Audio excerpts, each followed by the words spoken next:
La herramienta de sabotaje más peligrosa en una oficina moderna o en un grupo de amigos, la verdad, no es un grito. No. O sea, ni siquiera es una amenaza o un insulto directo. Es una sonrisa. Wow, sí. Una sonrisa vacía. Exacto. Hoy vamos a desglosar esto porque es una de las dinámicas más desconcertantes del comportamiento humano. Me refiero a esas personas que son la amabilidad encarnada frente a un grupo, Ajá. pero cuya mirada, o sea, su trato a solas, transmite un frío polar en cuanto se apagan los reflectores, por así decirlo. Es un cambio radical. Sí. Y nuestro objetivo en este análisis a fondo es sumergirnos en la psicología detrás de esta, digamos, amabilidad condicional. Queremos entender cómo el cuerpo delata esa hipocresía a través de microexpresiones. Claro. Y también aprender, basándonos en investigaciones del lenguaje no verbal y hasta filosofía estoica, a identificar las señales sutiles de quienes ofrecen una fachada perfecta, pero que en el fondo está totalmente vacía. Es que el contraste entre una fachada impecable en público y, bueno, un desprecio oculto en privado genera una especie de cortocircuito en el cerebro de quien lo percibe. Un cortocircuito, exacto. Sí, hay una disonancia cognitiva profunda. Nuestro sistema de detección de amenazas se confunde por completo. O sea, las palabras te dicen eres bienvenido, pero el tono muscular, la dilatación de las pupilas, la postura... Todo el cuerpo te dice otra cosa. Exactamente. El cuerpo grita aléjate. Y el cerebro primitivo capta esa incongruencia muchísimo antes de que podamos siquiera articularla con palabras. Pero a ver, hagamos de abogado del diablo por un segundo antes de etiquetar a todo el mundo de falso o de hipócrita. Venga. No es esto, simplemente tener buenos modales. Digo, desde pequeños nos enseñan a sonreír aunque no queramos estar en la cena familiar o en una reunión aburridísima de trabajo. Totalmente. Entonces, ¿por qué lo llamamos hipocresía o sabotaje cuando podría ser pura cortesía básica? Si todos fuéramos brutalmente honestos con cada persona que no nos agrada, digo, la sociedad colapsaría en 5 minutos. Tienes toda la razón, pero hay una diferencia monumental entre la civilidad que es necesaria para la convivencia y la amabilidad falsa táctica. Ok, ¿y cuál es esa diferencia exactamente? Pues la civilidad es mostrar un respeto básico, ¿no? Es neutral, no requiere fingir que alguien te cae de maravilla. La amabilidad falsa, sin embargo, implica un esfuerzo activo por proyectar una afinidad profunda que en realidad no existe. Ah, entiendo. Es como sobreactuar. Tal cual.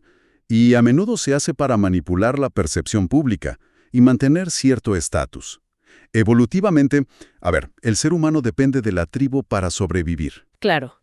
En la prehistoria, ser antipático o generar conflictos todo el tiempo podía resultar en la expulsión del grupo. Lo cual era una sentencia de muerte literal. Exacto. No sobrevivía solo. Por eso, nuestros cerebros están cableados para priorizar la armonía grupal por encima de la autenticidad personal. Evitar el conflicto no es solo ser educado, es un mecanismo de supervivencia que llevamos en el ADN. O sea que, en un principio, esta actitud de actor social, de fingir alegría, no nace necesariamente de la malicia, sino del terror instintivo a ser el causante de una ruptura en el grupo. Inicia como un instinto de conservación, sí. El cerebro busca desesperadamente mantener un orden social superficial. El problema radica en el inmenso costo fisiológico y cognitivo que requiere mantener esa actuación. Claro, debe ser agotador. Es brutal. Fingir simpatía obliga a la corteza prefrontal a trabajar a toda máquina para, digamos, suprimir las verdaderas emociones de desagrado. Es un desgaste de energía enorme. Me imagino. Por eso, cuando el público desaparece... Cuando ya no hay testigos. Exacto. Cuando ya no hay nadie que pueda juzgar la interacción o afectar tu estatus dentro de la tribu, el incentivo social se esfuma y ahí la máscara cae al suelo de inmediato, porque el cerebro necesita conservar esa energía. Tiene todo el sentido del mundo. Ahí es cuando surge esa frialdad repentina que deja a la otra persona completamente descolocada. Es como sostener un yunque sobre la cabeza. Eventualmente los brazos van a ceder. Exactamente. Ahora, si sostener esa máscara requiere tanta energía mental, supongo que el sistema tiene que fallar en algún punto, incluso frente al público, ¿no? Digo, hasta los mejores actores de Hollywood necesitan varias tomas. ¿En qué momento se rompe el personaje en la vida real? Pues el sistema de filtrado falla invariablemente en el rostro. En la cara. Sí, tenemos decenas de músculos faciales que están conectados directamente a los centros emocionales del cerebro, como la amígdala. Ajá. y no están conectados a la parte racional de la misma manera. Entonces, antes de que alguien decida conscientemente que debe sonreír para quedar bien, su rostro ya reaccionó con la verdad en fracciones de segundo. Wow. La diferencia biomecánica entre una sonrisa genuina y una sonrisa de compromiso ilustra esto a la perfección, de hecho. Ah, sí. He escuchado sobre esto en nuestras fuentes. La famosa sonrisa de Duchenne, ¿no? Nombrada así por el neurólogo que mapeó los músculos faciales. Esa misma. Pero la pregunta que me surge es, ¿qué la hace tan imposible de falsificar? O sea, si una persona sabe que tiene que arrugar los ojos para que la sonrisa parezca real, ¿no puede simplemente forzar esos músculos y engañar a los demás? Pues en la teoría suena muy factible, Ajá. pero en la práctica neurológica es casi imposible. Mira, la sonrisa genuina involucra dos músculos principales. El cigomático mayor, que es el que tira de las comisuras de los labios hacia arriba, Ok. y el orbicular de los ojos, que crea esas pequeñas arrugas, las famosas patas de gallo. Sí, sí. Bueno, el cigomático mayor se puede controlar a voluntad. Cualquiera puede estirar los labios. Pero la porción externa del músculo orbicular de los ojos funciona de manera completamente involuntaria. O sea, no lo puedes mover si no lo sientes de verdad. Exacto. Solo se contrae cuando hay un disfrute o una alegría auténtica, algo que es procesado por el cerebro límbico. Si la emoción no es real, pues los labios se estiran, pero los ojos quedan completamente inexpresivos, Vacíos. inmóviles y fríos como cristal. Es perturbador cuando uno aprende a notar esa desconexión. O sea, la boca te sonríe, pero los ojos te están evaluando de forma calculadora. Es escalofriante. Y hay otro detalle facial muy sutil del que hablaban las fuentes, este pequeño e instintivo levantamiento de cejas que ocurre al saludar. El eyebrow flash. Ese. Es un movimiento de un milisegundo que las personas hacen cuando ven a alguien que genuinamente les alegra encontrar. Cuando no hay levantamiento de cejas, es como si el cerebro no registrara a la otra persona como una presencia grata.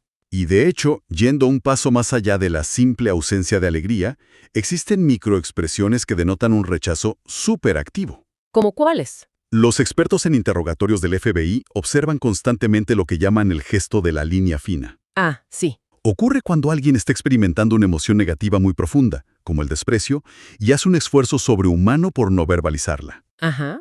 El cerebro, en un intento físico de frenar las palabras, literalmente ordena a los labios que se compriman hacia adentro, hasta casi desaparecer. Se vuelven una línea tensa por un solo segundo. Es literalmente el cuerpo sellando la salida de las palabras, como si fuera la puerta de una bóveda. Tal cual.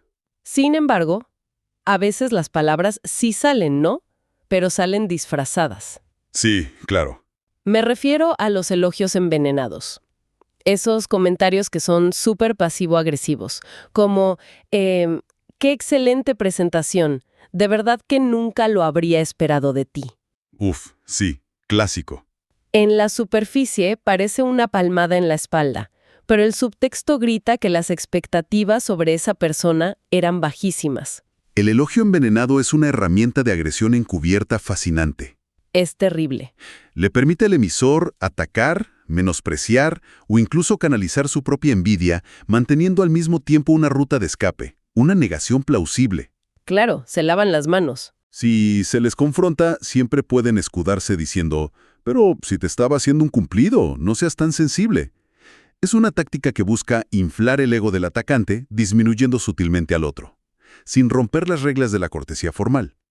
Aquí es donde se pone realmente interesante, pero creo que es vital hacer una pausa y poner algo de contexto. A ver. Porque, ¿qué pasa si alguien simplemente está teniendo un día terrible? O sea, acaban de recibir una mala noticia, no durmieron bien y pues dan una sonrisa a medias o no levantan las cejas al saludar. ¿Cómo evitamos volvernos paranoicos y pensar que todo el mundo está tramando una hipocresía maquiavélica? Es una excelente pregunta. Y el cansancio cognitivo es real y altera muchísimo el lenguaje corporal. Una sonrisa vacía un martes por la mañana a las 8 no significa absolutamente nada por sí sola. Claro, todos hemos estado ahí. La clave para no caer en la paranoia es la calibración y el reconocimiento de patrones. Un comportamiento aislado es una anomalía. Ajá. Pero un comportamiento que se repite constantemente y que además es selectivo, ahí sí revela la verdadera intención. Selectivo. Esa es la palabra clave. Exacto. Si esa persona muestra fatiga y sonrisas plásticas única y exclusivamente en presencia de alguien en particular, mientras que con el resto de la oficina bromea y se muestra súper relajada, entonces la fatiga no es la causa. Es un tema personal. Hay una directriz emocional específica hacia ese individuo. Ok. Digamos entonces que alguien logra controlar su rostro durante los primeros segundos críticos de la interacción. Aprieta los labios, da la sonrisa falsa, suelta su elogio envenenado y la interacción continúa.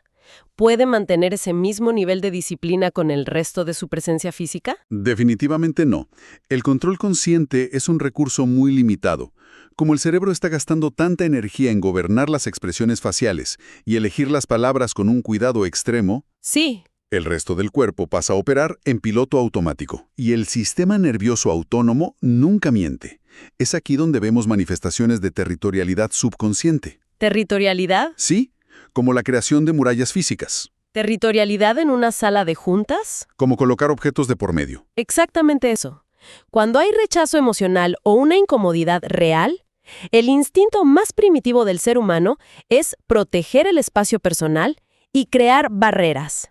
Las personas comienzan a utilizar objetos cotidianos como escudos tácticos. ¡Wow! Colocan bolsos grandes sobre la mesa justo frente a ellos. O mueven la taza de café para que quede exactamente en el centro de su campo de visión. O sostienen el celular a la altura del pecho y cruzan los brazos de manera rígida. Es la analogía perfecta de un castillo que levanta su puente levadizo, ¿no? Totalmente. O sea, el celular en la mano no está ahí porque la persona está esperando un mensaje de vida o muerte.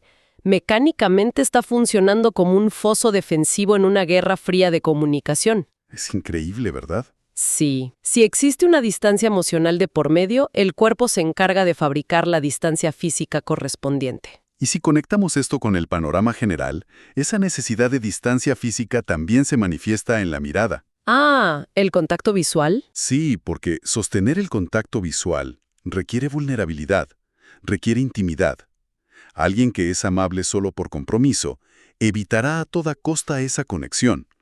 Físicamente están ahí, en la conversación, pero los ojos barren constantemente la sala, buscando a otra persona o se fijan excesivamente en una pantalla. Como buscando una ruta de escape. Es una desconexión intencional. Comunica silenciosamente, estoy aquí porque el protocolo lo exige, no porque tú me intereses. Y cuando la mirada no es suficiente para cortar el flujo de la charla, recurren a tácticas conversacionales que, de verdad, rompen toda la lógica. Sí, las famosas conversaciones a medias. Exacto. Alguien está compartiendo una idea importante, un desafío laboral, y la otra persona interrumpe de la nada con un dato que no tiene absolutamente nada que ver. Tipo, ¿sabías que los pingüinos pueden saltar? Es una locura. Es una bofetada invisible, demuestra de un plumazo que ni una sola sílaba de la historia anterior importaba o fue procesada. Y a esa interrupción la acompaña muy de cerca lo que en el análisis de comunicación se conoce como el muro del monosílabo. Uf, ese es frustrante. Muchísimo. Cuando no pueden cambiar de tema abruptamente, reducen su inversión cognitiva al mínimo absoluto. Responden con variaciones de sí, no, ajá, o un frío me da igual. Te dejan todo el trabajo a ti. Exacto. Al no aportar contenido nuevo, dejan que todo el esfuerzo de mantener viva la interacción recaiga como peso muerto sobre el otro. Generan un silencio incómodo a propósito. Y si en ese momento exacto te fijas en la orientación de sus pies, ¿Qué pasa con los pies? casi siempre apuntan directamente hacia la salida más cercana o hacia otra persona en la sala. Delatan el deseo visceral de huir. Es como si la gravedad los estuviera jalando hacia la puerta y solo el torso se mantuviera girado hacia ti por pura cortesía. Exactamente. Ahora, hemos hablado de reacciones físicas y barreras silenciosas, cosas que el cuerpo hace casi por instinto para huir de la incomodidad, pero esto escala hacia algo más oscuro dentro de las dinámicas de grupo, ¿no? O sea, la amabilidad pública a veces deja de ser un escudo pasivo y se convierte en un arma. Definitivamente. Escala hacia el sabotaje social activo. Y es un terreno donde las dinámicas de poder se vuelven explícitas. Tácticas maquiavélicas. Literalmente. Hablamos de maniobras que los teóricos de la estrategia, desde el mismísimo Nicolás Maquiavelo hasta los sociólogos modernos, identifican como guerras de desgaste. Un ejemplo muy contemporáneo de esto es la demora calculada, o sea, la asimetría en los tiempos de respuesta. Uf, Tardar días en responder un mensaje trivial no es una falta de tiempo, claro que no. es una táctica. una declaración de guerra oculta para demostrar estatus. ¿Dejar a alguien en visto como demostración de poder? La excusa universal siempre es, ¡ay, estaba súper ocupado! Siempre. Pero todos sabemos que leer un mensaje y contestar «lo reviso luego» toma exactamente 5 segundos de tu vida. Es un mensaje subliminal que dice «tú no eres una prioridad en mi radar». Y además de controlar el tiempo, controlan el acceso. La exclusión sutil es otra táctica devastadora en estos casos. ¿Cómo funciona esa? Consiste en dejar a alguien fuera de cadenas de correos importantes, de grupos de chat o de reuniones estratégicas. Y luego, cuando la persona excluida lo nota y pregunta al respecto, el saboteador responde con excusas súper suaves y desarmantes. Ay, pensamos que estabas demasiado ocupado con tus cosas y no quisimos molestarte. ¡Qué coraje! Borran a la persona del mapa operativo utilizando la empatía como coartada. Es maquiavélico. Pero detengámonos en un comportamiento que suele generar mucha confusión. El ataque público disfrazado de comedia. Ah, el humor como arma. Sí, a veces la gente lanza comentarios mordaces en medio de una reunión, exponen un error que alguien cometió hace meses frente a todos, y cuando se genera tensión, lo rematan con un clásico, «ay, no te lo tomes tan a pecho, es solo una broma». Claro, para salir ilesos. Y aquí viene la duda, porque el humor es subjetivo. Hay grupos de amigos donde insultarse es la principal muestra de confianza. Así es. Entonces, ¿cómo se distingue a alguien que simplemente tiene un sentido del humor pesado y sarcástico de un verdadero hipócrita o saboteador social? La línea divisoria, la que define todo, es la intención subyacente y la dinámica de poder que genera esa supuesta broma. Mira, el humor pesado, que busca conectar entre amigos de confianza, ríe de algo mutuo y el estatus de ambas personas permanece intacto. O sea, nos reímos juntos. Exacto. Por el contrario, el humor táctico del saboteador está diseñado específicamente para exponer vulnerabilidades de la víctima frente a una audiencia. Para humillar, básicamente. Sí, generan una risa colectiva que eleva su propio estatus a expensas de rebajar al otro. Son como, y me gusta esta analogía de las fuentes, son como cortes de papel. Cortes de papel que sangran lento. Exacto. Parecen inofensivos a simple vista, pero están diseñados para bajar el estatus de la persona, hacer sangrar su reputación lentamente mientras el agresor, pues, mantiene las manos limpias. Es la definición misma de la hipocresía social. Y otra forma de estos cortes de papel, según revisamos, es la amnesia selectiva, olvidar detalles importantes a propósito. Uf, sí. Olvidar un cumpleaños, la fecha de un proyecto compartido, y luego esconderse bajo la excusa de ser una persona muy despistada.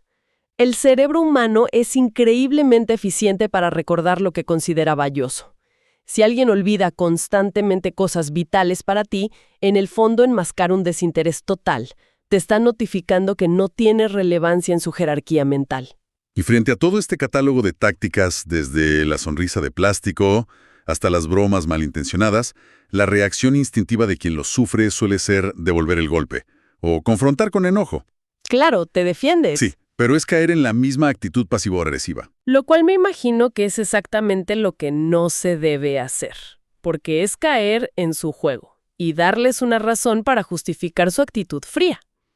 Entonces, si ya tenemos el radar ajustado y detectamos a esa persona que es miel en público y hielo en privado, Ajá. ¿cómo reaccionamos sin perder la calma? ¿Cómo recuperamos el poder? Es aquí donde la aplicación de la filosofía estoica ofrece un marco de supervivencia emocional, la verdad, insuperable. El estoicismo siempre salvando el día. Siempre. El consejo estoico supremo se fundamenta en esto. No puedes controlar cómo te ven los demás, ni puedes dictar cómo te perciben.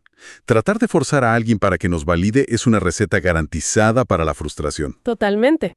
Sin embargo, sí tienes control absoluto sobre tu reacción. Hay una metáfora estupenda en nuestras fuentes que ayuda a visualizar esto a la perfección.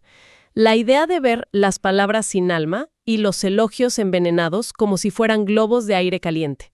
Es un modelo mental brillante, la verdad. Si visualizas la provocación como un globo de aire caliente que alguien suelta hacia ti, tienes dos opciones. A ver. Puedes no prestarle atención, ignorarlo, en cuyo caso simplemente flota hacia arriba y se aleja sin causar ningún impacto. Ajá. O puedes intentar agarrarlo, aferrarte al insulto, tratar de analizarlo, lo cual termina siendo que el globo te explote en la cara. Me encanta. La ofensa no se completa cuando el otro la emite. requiere que uno decida agarrar ese globo. Exactamente. Pero a nivel práctico, del día a día, ¿qué hacemos cuando esa persona es alguien de la oficina con quien tenemos que interactuar sí o sí? Teresa Baró, la experta en comunicación no verbal que revisamos, Sí, claro. ella sugiere unas reflexiones vitales antes de actuar, hacer una pausa que puede resultar un poco incómoda de admitir. Habla sobre considerar el efecto espejo. Y esto plantea una pregunta importante de introspección antes de cualquier confrontación. A veces, lo que interpretamos como amabilidad falsa en el otro es simplemente una reacción defensiva a nuestro propio comportamiento. ¡Auch! Es duro, pero sí. Si entramos a una reunión esperando ser rechazados, vamos a proyectar una postura rígida, un tono cortante. La otra persona percibe esa hostilidad sutil y responde con una cortesía distante para protegerse. Asumimos que ellos son los hipócritas, cuando en realidad solo son un espejo de nuestra actitud a la defensiva. Exacto. Es una diferencia de percepciones, no necesariamente odio personal. Es muy duro aceptar que quizás nosotros iniciamos la Guerra Fría, pero asumiendo que ya hicimos esa reflexión, ¿Ok? que nuestra actitud es abierta y aún así recibimos este sabotaje constante. ¿Hay alguna técnica de comunicación para romper el hielo de forma asertiva sin iniciar un drama? Sí, por supuesto. Mediante la comunicación asertiva que desplaza el foco del ataque hacia una observación neutral. El error clásico es preguntar usando el tú. Tú me tratas mal o tú tienes un problema conmigo. Claro, eso suena a acusación pura. Y activa de inmediato el sistema de defensa del otro. Lo va a negar todo. La alternativa es usar declaraciones desde el yo. Expresar una percepción personal. Como decir, tengo la sensación de que últimamente algo no va bien entre nosotros. Exactamente esa estructura. No ataca su integridad, pone sobre la mesa una sensación personal tuya que no se puede rebatir porque es tuya. Y le abres la puerta por si tienen algo real que discutir. Y si deciden seguir fingiendo y te dicen, no, todo está perfecto, bueno, no hay que caer en provocaciones ni tratar mal de vuelta, pero al menos dejaste claro que sabes leer la situación y que no te vas a dejar manipular. Pones un límite firme. Entonces, ¿qué significa todo esto para ir cerrando nuestro análisis? Pues que la meta no es lograr que todo el mundo nos ame. Empezamos viendo la sonrisa de plástico, cómo los labios se comprimen, vimos cómo los bolsos y celulares son barricadas tácticas. Y las bromas públicas malintencionadas. Todo eso.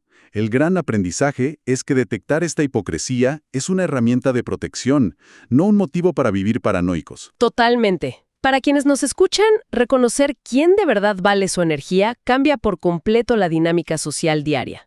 O sea, elimina ese desgaste emocional terrible de intentar agradar a la pared equivocada. Invertir energía en relaciones vacías es un desperdicio. Y es una forma de sumisión emocional, si lo piensas. Tu tiempo y tu paz mental valen demasiado para regalarlos así. Exacto. Y para despedirnos, me gustaría dejar una idea sobre la mesa para reflexionar. Algo que construye sobre lo que hemos aprendido, pero le da la vuelta. A ver. Si somos tan buenos y estamos tan entrenados para detectar la amabilidad falsa en los demás, y si nos duele tanto cuando la recibimos, ¿cuántas veces somos nosotros los que estamos ofreciendo una sonrisa sin vida o un elogio vacío? Uf, qué buena pregunta. ¿Cuántas veces lo hacemos simplemente por cobardía social o para evitar la fricción? Es muy posible que, sin darnos cuenta, nosotros seamos el hipócrita en la historia de alguien más. Les dejamos esa reflexión. Muchas gracias por acompañarnos en esta charla. Hasta la próxima.